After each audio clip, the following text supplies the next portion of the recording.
Hello and welcome. मैं हूं प्रियंका संभव, आपके लिए लेकर आती हूं ऐसा ना वैसा सिर्फ पैसा पॉडकास्ट, जहां हम बात करते हैं कि आप कैसे पैसा कमाएं, कैसे अच्छा रिटर्न आप बना सके अपने इन्वेस्टमेंट पर। लेकिन आज बात हम जरा हटकर करने वाले हैं।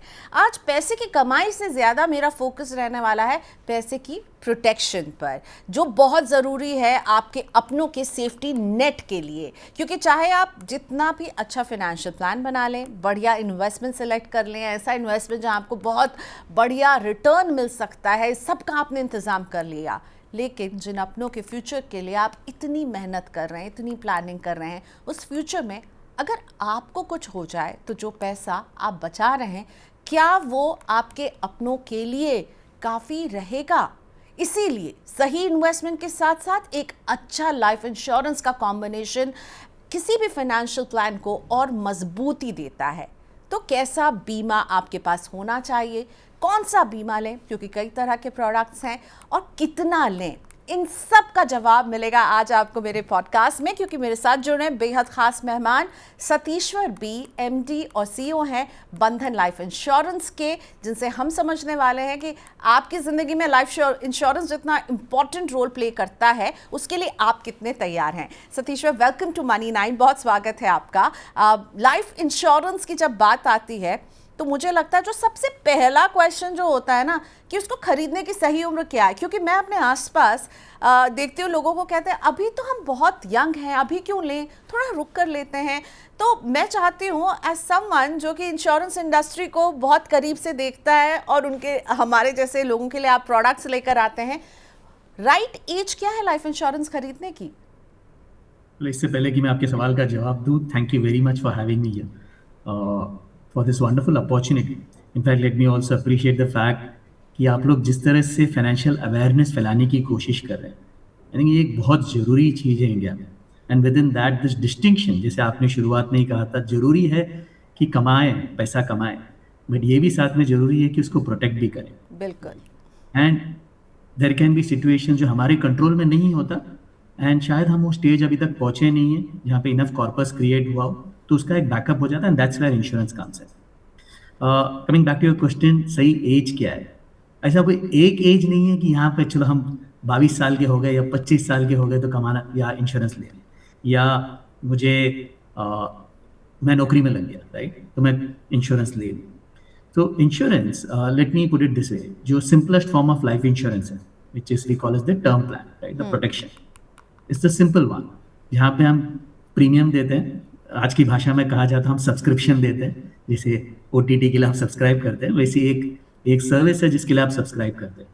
यहाँ पे in case of the death of the policy holder, family gets a lump sum, मतलब एकदम एक बड़ी सी पूंजी मिल जाती है फैमिली को, so that immediately at least for the next 10 से 15 साल या 10 साल 12 साल तक या 15 साल तक कि एटलीस्ट जो इनकम अर्निंग है वो बंद ना हो जाए। It's called as an income replacement product, right. जो ब्रेड विनर है उसका इनकम इन केस डेथ की वजह से आना बंद हो जाए, नेचुरली अगर डेथ हो जाता है ब्रेड विनर का तो इनकम आना बंद हो जाएगा, राइट। तो ये उसको रिप्लेस करता है। सो दैट्स द अल्टीमेट एंगल। तो इसके लिए अभी सही एज क्या होगा? नेचुरली ये जो प्रोडक्ट है ये आप खुद के लिए नहीं खरीद रहे हैं, ये आप खरीद रहे हैं for your near and dear ones, for आपके जो फैमिली मेम्बर्स हैं जो आपके अर्निंग्स पे डिपेंडेंट हैं, आप उनके प्रोटेक्शन के लिए ये पॉलिसी खरीद रहे हैं, right. So two important things, one is you have, आपने कमाना शुरू कर दिया, and two, there are people who are dependent on your income. So these are the two conditions in whichever stage it happens, वो stage पे insurance ले लेना चाहिए। Now let's take an example, मैंने अभी एजुकेशन ख़त्म की and I have just started earning, मैं अभी अभी नौकरी में लगा हूँ। My parents are also earning, right. So मेरे अर्निंग्स पे अभी कोई डिपेंडेंट नहीं है, so you don't have to start immediately. But imagine a situation when I am getting married, right, and then it's a joint income and एक lifestyle set हो गया जहाँ पे both me and my wife are earning, तो एक lifestyle उसके हिसाब से चलती। फॉर वट एवर रीजन एक सडन डेथ हो जाती, then that income stream stops. तो वहाँ पे जब डिपेंडेंसी आ गई, that is dependent on your income stream, तो वहाँ पे इंश्योरेंस लेना जरूरी है, right. Kid education, So those are the various scenarios where they are dependent on you, on your earnings. वहाँ पे लाइफ इंश्योरेंस, ये it can happen in any age, right? So इसका कोई एक उम्र नहीं है। राइट। जहाँ पे दिख रहा है कि ये अर्निंग्स पॉलिसी होल्डर की डेथ की वजह से रुक जाएगी, and that will have an impact dependents के ऊपर, फैमिली मेंबर्स के ऊपर, then you necessarily need to have a life insurance plan. तो मैं आपकी बातचीत से इस आंसर में दो की पॉइंट्स उठा रही हूँ, जो लोग हमें देख रहे हैं। इनकम रिप्लेसमेंट, यानी जो कमाई आ रही है अगर वो किसी तरह से रुक जाएगी क्योंकि जो इनकम अर्नर है वो नहीं रहा है, तो उसका रिप्लेसमेंट होना चाहिए। और अगर आपके पास कुछ लोग आश्रित हैं, डिपेंडेंट है, जो आपकी इनकम से उनके खर्चे चल रहे हैं, आपकी फैमिली, तो ये वो सिचुएशन जब आपके पास होना चाहिए। आपने सतीश सबसे शुरुआत में कहा कि एकदम सिंपल एक टर्म इंश्योरेंस जो है वो जो है वो इंश्योरेंस होना चाहिए।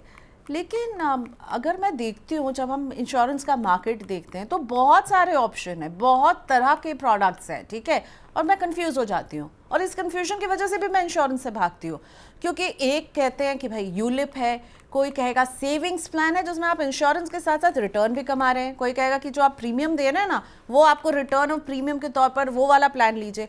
फिर आता है टर्म प्लान। तो इन सब में सारे बड़े अट्रैक्टिव दिखते हैं और टर्म प्लान जो है सबसे अनअट्रैक्टिव मुझे लगता है। और क्योंकि सबको यही लगता है कि भाई हम पैसे देते रहेंगे, आखिर में तो नहीं मिलेगा जब तक कि हमारी डेथ नहीं होगी, तो इसे क्यों लेना। और फिर return of premium, ULIP, savings plan, ये सब ज़्यादा अट्रैक्टिव लगने लगते हैं। सो आपके हिसाब से कैसे चूज करें कि कौन सा प्रोडक्ट लेना चाहिए? सी, प्रोडक्ट्स मार्केट में बहुत आएंगे। अब यहाँ पे तो आपने रिस्ट्रिक्ट कर लिया with in life insurance companies, right? जब मैं सेविंग्स की बात करता हूँ या मैं इन्वेस्टमेंट की बात करता हूँ, there are many more options, right? तो प्रोडक्ट्स तो बहुत होंगे, and it's not just life insurance companies but across financial services products, जैसे फिक्स डिपॉजिट हो गया, म्यूचुअल फंड हो गए, right? There are various other products. यहाँ पे rather than me trying to figure out कि मुझे कौन सा प्रोडक्ट या इतने सारे प्रोडक्ट में मैं क्या चुनूं, I should link it to मेरी क्या जरूरत है, व्हाट्स माई ऑब्जेक्टिव।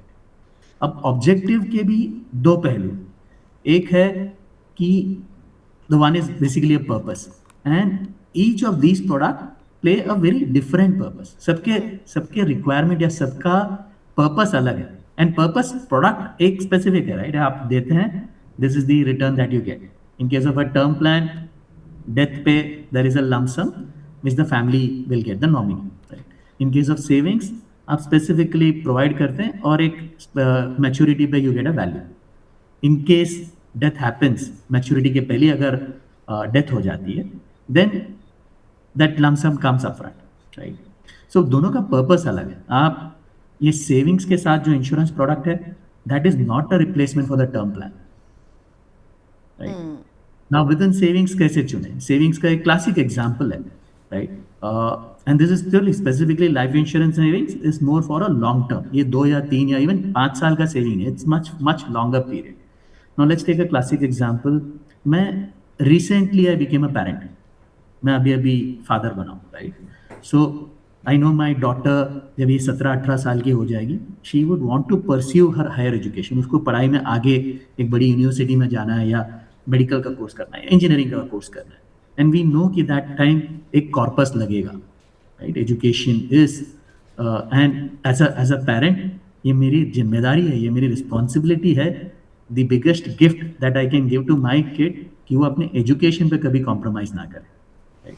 तो उसके लिए मुझे सेविंग्स आज ही से शुरू करना पड़ेगा, and this is where insurance comes in. For example, she will need that money जब वो 18 साल की हो जाए या 21 साल की हो जाए, but just in case because of something the policy holder death happens, तो ये contribution रुक जाएगा। Any other product the contribution will stop, सिर्फ उसके ऊपर होगा। Whereas in case of life insurance, that aspect is taken care of. But ये आपका term का replacement नहीं है। एक specific objective है कि मेरे को child education के लिए पैसे जमा करने हैं, right? अगर मैं ना रहूँ तो भी ये जमा हो, वो corpus create हो। Now that's how this comes in, and that's the bad benefit of actually having a life insurance. The other piece, the ULIP लेना है या conventional savings लेना है, that again depends कि as a customer मेरी appetite क्या है, right? हम ये सोचते हैं कि हर किसी को is comfortable with market में जो उतार चढ़ाव होता है, आज की तारीख में आपने देखा होगा कि मार्च में there was a major dip, right, and quite a few people would have lost lot, but people who can, जो कंटिन्यू कर सकते हैं, and that's a education which has come in, यहाँ पे people have actually started to stay invested.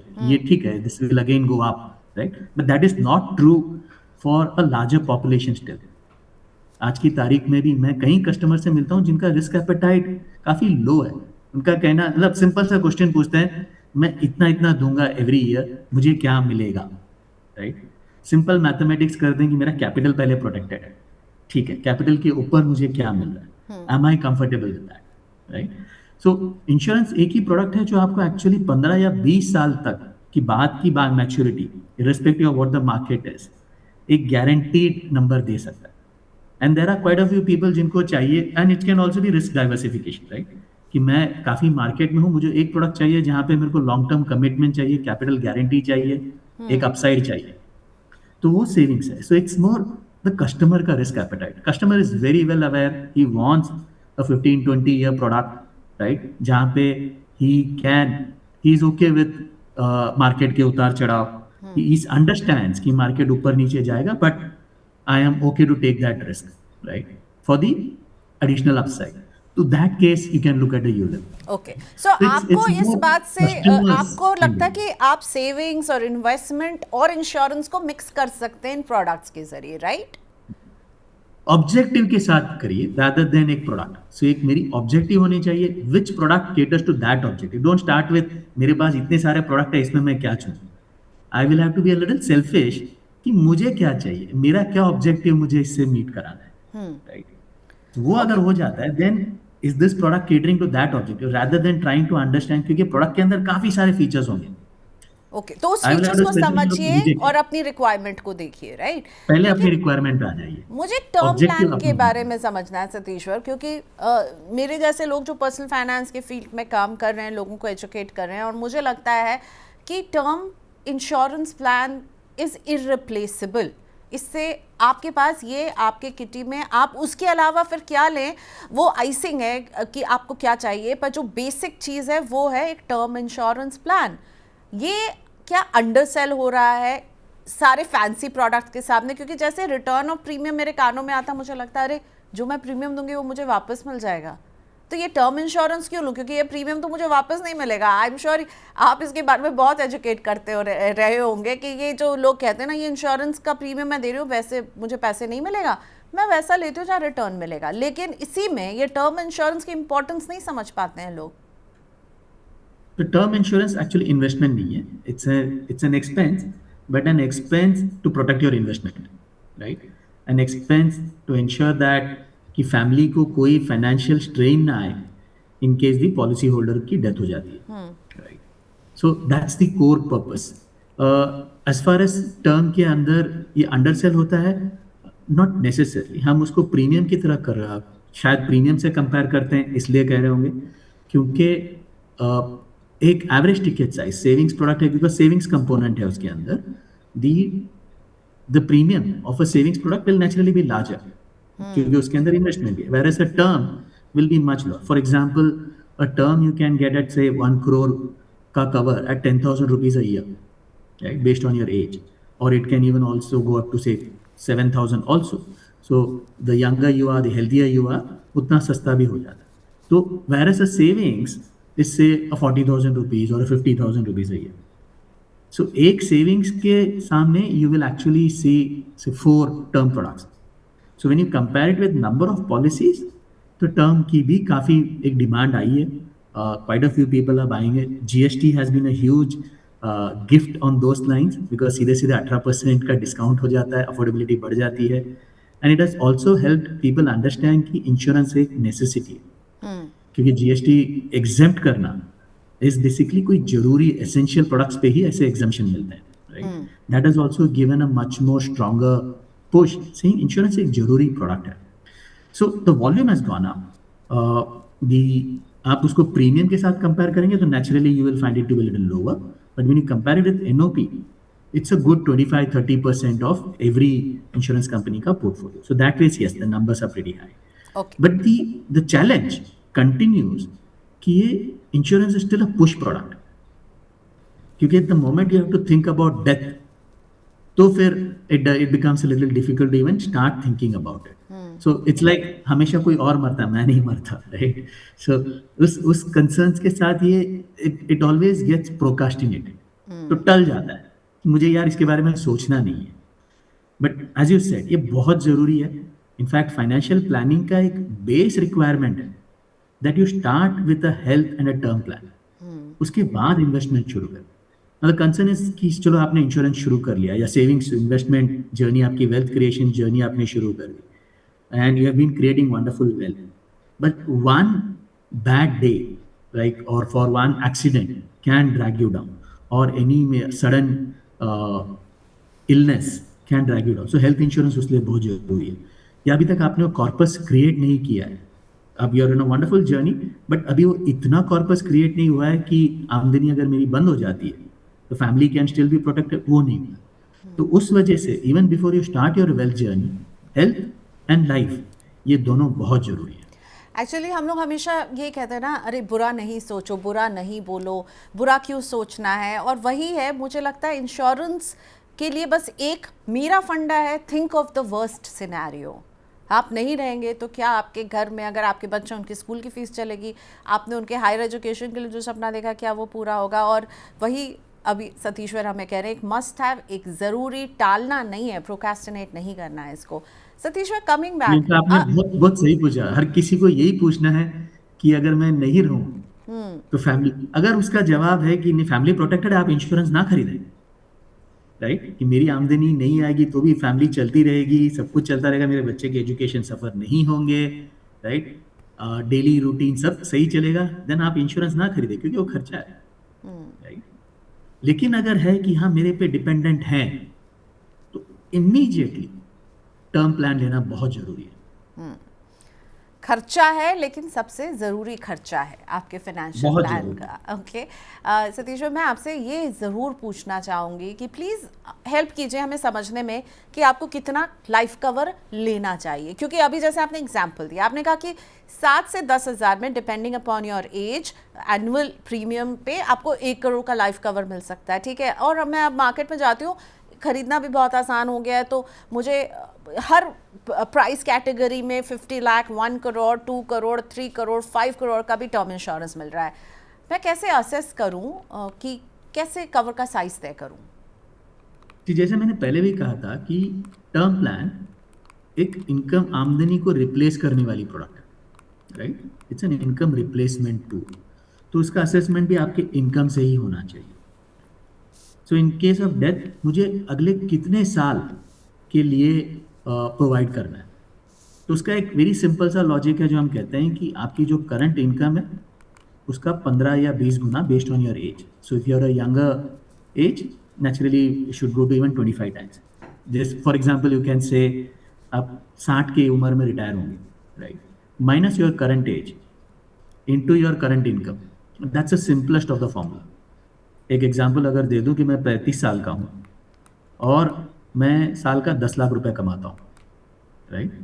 और मेरे अभी balance years for working is से 25 years. So 25 into 10 lakh rupee, that should be my cover. Okay. और अगर ये भी आपको कंफ्यूजिंग लगता है तो मिनिमम 10 या 15 times, 15 Guna of your current आमदनी. That's the simplest of the logic. क्योंकि एज एन इंश्योरेंस कंपनी हम भी वही चेक करेंगे. अगर आपकी कमाई से साल की 3 लाख रुपए और अगर 3 करोड़ का आप टर्म कवर के लिए अप्लाई करोगे, आपको नहीं मिलेगा, right? Because it's an income replacement product. So based on your as and your current income एक मल्टीप्लायर है. यंगर एज हायर मल्टीप्लायर, अगर आप 40-45 के आसपास हैं तो लोअर मल्टीप्लायर, विच इज से 8 टाइम्स और इवन 10 टाइम्स.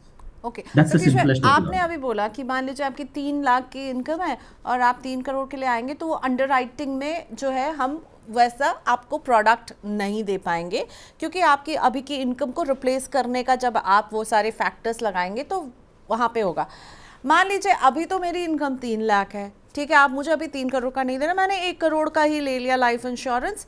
अब आगे जाकर मुझे लगता है कि मेरी लाइबिलिटीज़ बढ़ गई है, मुझ पे डिपेंडेंट लोग ज़्यादा हो गए हैं, मेरी इनकम भी बढ़ गई है, तो अब मैं क्या करूं? मैंने एक बार तो लाइफ इंश्योरेंस खरीद लिया, अब मैं क्या करूं? एक और लाइफ इंश्योरेंस मैं खरीदूंगी, उसको कैसे एक्सपैंड कर सकती हूँ मैं? इसमें क्या एड ऑन वो टॉप अप जैसे हेल्थ इंश्योरेंस में होता है वैसा कुछ है? नहीं, सो एवरी टाइम जब आप टर्म प्लान खरीदते हैं तो उसका अंडरराइटिंग होगा, right?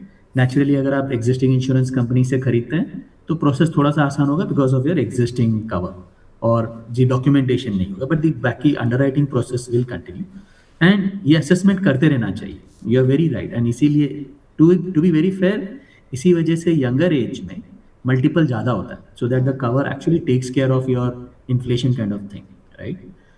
So it in a way it does, but you have been wonderful, आपकी ग्रोथ बहुत अच्छी रही, तो ये catch up naturally the gap will only increase. तो उस टाइम पे से 5 साल या 6 साल के बाद you should reassess your situation, और वहाँ पे एक नया टर्म प्लान ले लें, तो पुराना ना बंद ना करें, क्योंकि there is always this benefit of longevity और rather staying continuing with an existing plan, right? तो एडिशनल जितना गैप है उसका एक नया टर्म प्लान है। लेकिन साथ में मैं ये भी कहना चाहूँगा कि ये नहीं है कि मैंने एक टर्म प्लान ले लिया तो और कुछ नहीं करना। टर्म प्लान के साथ आपके लॉन्ग टर्म एंगल से आपको कॉर्पस क्रिएट कर लेना शुरू करना चाहिए, राइट? सो जैसे ही मेरी अर्निंग शुरू हुई, मैंने एक टर्म प्लान ले लिया, एक हेल्थ प्लान ले लिया, और मैंने मेरा एक कॉर्पस क्रिएट करना भी शुरू कर दिया। इमेजिन अ सिचुएशन जहाँ पे आप एज 55 है एंड वहाँ पे you have the corpus amount is much bigger than the cover that you bought for. जितने की आपने लाइफ कवर खरीदी थी उससे कई गुना ज़्यादा आपका, या उससे ज़्यादा is your corpus already created. तो आप एक्चुअली एक कॉल ले सकते हैं वो पॉइंट इन टाइम की ये पॉलिसी मुझे कंटिन्यू करनी है या छोड़ दूँ, और इसी चीज़ को एड्रेस करें to make it more attractive, right? यहाँ पे हर एक life insurance company has now started coming with something called as special exit value. सबके एज अलग अलग होते हैं, जैसे हमारे पॉलिसी में उम्र 55 पे हम लोग एक ऑप्शन देते हैं कस्टमर को कि आप ये टर्म प्लान बंद कर लें और हम पूरा प्रीमियम आपको वापस कर देंगे, राइट? या you can still continue till age 65 या 75 जहाँ तक भी आपने खरीदा। But the piece I am trying to say is, अगर आपके पास इनफ कॉर्पस आपने क्रिएट कर लिया, आपकी मेजर लायबिलिटीज क्लियर हो गई है, राइट? किड्स के एजुकेशन पूरे हो गए, they are on their own, you don't actually might not want to continue with a life cover. So in that situation you can actually ask कि a special exit value का option choose कर लें and get your premium back and stop that, right? So one, yes, हर 5 या 6 साल में assess करें, जो भी गैप है उसके लिए एक नया टर्म प्लान ले लें, साथ में कॉर्पस क्रिएट करना शुरू करें, क्योंकि naturally you should also have your own money, अपने खुद की भी एक कॉर्पस बनती रहनी चाहिए, which should also help in your retirement, right? So वो जरूरी है, और वो स्टेज में आप डिसाइड करें कि ये जो मेरी कॉर्पस बन गई है, is it good enough to take care of any eventuality, और उस सिचुएशन में you can actually discontinue with the term plan and also get your premiums back. Okay, so Satishwar, to sum up, आपको क्या लगता है कौन सी मिस्टेक्स है जो आप हाईलाइट करना चाहेंगे इन्वेस्टर्स तो मैं नहीं कहूँगी जिनको प्रोटेक्शन खरीदना है, क्योंकि इट्स नॉट एन इन्वेस्टमेंट, ये आपका एक खर्चा है, वो मिस्टेक्स जिनसे आप कहेंगे कि आपको बचना है? एक है कि इमीडिएटली लें, जैसे मैंने कहा कि जैसे ही पता चल गया है कि मेरे पे डिपेंडेंस है, there are people who are dependent on my earnings, right? Immediately एक पॉलिसी खरीदें। पॉलिसी खरीदने के लिए ये नहीं है कि बहुत बड़ा कवर चाहिए, आपका इमीडिएट इनकम का एक basis your age, take a multiple and have that.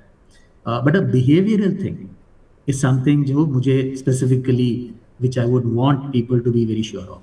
ये insurance policy जो है, it's a contract, right? और ये contract is also based on good faith. So जब आप पॉलिसी खरीदते हैं, इतना नहीं है कि सिर्फ प्रीमियम दिया और इंश्योरेंस पॉलिसी इमीडिएटली मिल जाती है, right? You have to go through an application process, और उसमें हम पूछते हैं, अंडरराइटिंग होती है। अंडरराइटिंग के लिए स्पेसिफिकली हम चेक करते हैं, एक तो केवाईसी होती है, दूसरा एक मेडिकल अंडरराइटिंग होती है, और financial underwriting. Financial as I said it's an income replacement product, तो इनकम की जांच होती है और वैलिडेशन होती है। दूसरा है दी हेल्थ एंड लाइफस्टाइल। ये दो स्पेसिफिकली क्वेश्चंस होते हैं। हेल्थ का तो चलो आपका मेडिकल टेस्ट भी होता है इन case of high value cover, but also lifestyle questions.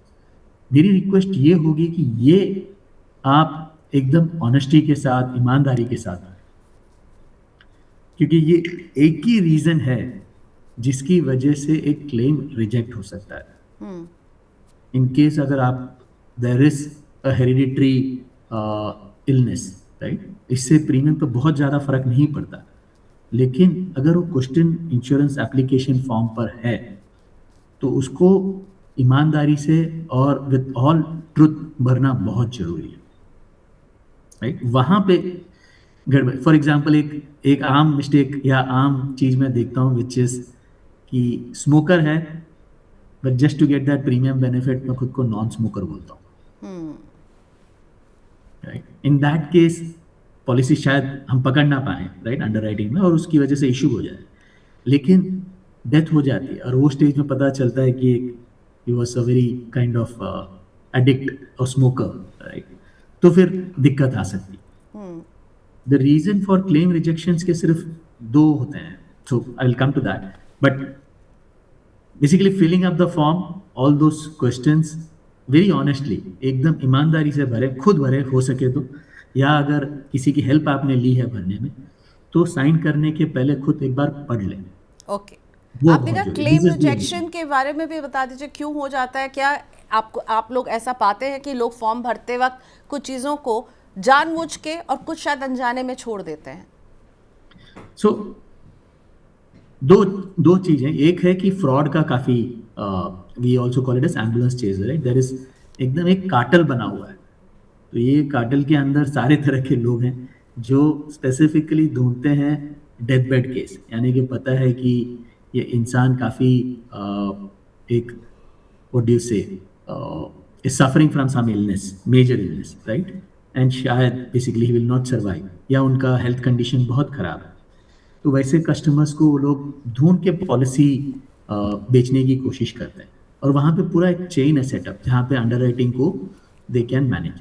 तो जब ये हो जाता है, क्लेम आ जाती है, तो नेचुरली अगर पॉलिसी खरीदने के विद इन से 10-15 डेज पता चलता है कि बीमारी से एक्सपायर हुई है, तो naturally there is some suspicion, right, और इन्वेस्टिगेशन के थ्रू पता चल जाता है तो क्लेम रिजेक्ट हो जाती है। तो one of the single largest reason is this. दूसरा इज ऑफ हेल्थ डिक्लेरेशंस, कि I am aware of some major illness to myself but मैं नहीं डिक्लेयर करता, या I have some risky lifestyle issue जो मैं नहीं डिक्लेयर करता। तो those are the cases that we should be care, otherwise I can guarantee you 100% claim settlement होना ही होना है। अगर आपका application form has been filled in with all fairness and truth, तो एंड ये नहीं है कि जिस चीज़ के बारे में आपको पता नहीं है हम उसकी बात कर रहे हैं। फॉर एग्जाम्पल हो सकता है कि there is some kind of an illness which the customer might not know, पता भी ना हो, बाद में पता चलता। कई बार ऐसे होता है कि जब हमारे यहाँ से मेडिकल के लिए हम भेजते हैं तब पता चलता है कि इनको कोई एक स्पेसिफिक बीमारी जो कस्टमर को कभी पता ही नहीं था, राइट, तो उसकी बात हम नहीं कर रहे हैं। लेकिन मुझे पता है मैं दवाई ले रहा हूँ, फॉर एग्जाम्पल बीपी की दवाई ले रहा हूँ, और मैं नहीं डिस्क्लोज करता क्योंकि उस पर एक स्पेसिफिक क्वेश्चन है, या मैं डायबिटीज़ की दवाई ले रहा हूँ, या मैं इवन कैंसर केमोथेरेपी जाके आया हूँ, बट मैं नहीं बताता। In that cases, it becomes difficult. Right. Rather, so those are the things which should be clearly avoidable, and be as honest when you're filling up the form. Okay, so Satish, हमारी सरकार ने एक goal set किया है 2047 तक insurance for all, पर जब हम लाइफ इंश्योरेंस की पहुंच देखते हैं, पेनिट्रेशन देखते हैं, तो FY25 में लाइफ इंश्योरेंस की पेनिट्रेशन ही 2.7 रही, जो उसके पिछले साल के मुकाबले एक ड्रॉप है। ओवरऑल इंश्योरेंस की बात करें तो 3.7 है, यहाँ पर भी हम ड्रॉप देख रहे हैं। और अगर हम बात करें एक एवरेज जो दुनिया भर में है वो 7% प्लस के आसपास है, तो हम बहुत पीछे हैं 2047 तक इंश्योरेंस फॉर ऑल। प्लस ये इसको बढ़ाने में क्या दिक्कत है? अफोर्डेबिलिटी, क्या ये सवाल है? प्रोडक्ट्स नहीं है, सिंपल नहीं है, लोग भाग रहे हैं, उसके लिए क्या किया जाए? One thought from you. एक है स्पेसिफिकली आई थिंक अवेयरनेस पे और जोर देना। As we said, term plan मुझे पता है कि जरूरी है, मुझे पता है टर्म प्लान क्या है, ये मतलब इतने सालों में ये तो समझ गया कि इंश्योरेंस क्या है लोगों को पता है, लेकिन क्या मैंने इंश्योरेंस खरीदी है, यहाँ पे थोड़ा अभी 7 आउट ऑफ 10 हो गया है, जो जहाँ पे कहते हैं कि नहीं खरीदी है। So and that is itself, अगर देखा जाए तो from a business perspective huge opportunity, and we should do that. But ये जो पेनिट्रेशन की हम बात करते हैं, ये penetration is also the premium as a percentage of GDP. Okay, it's not the number of people.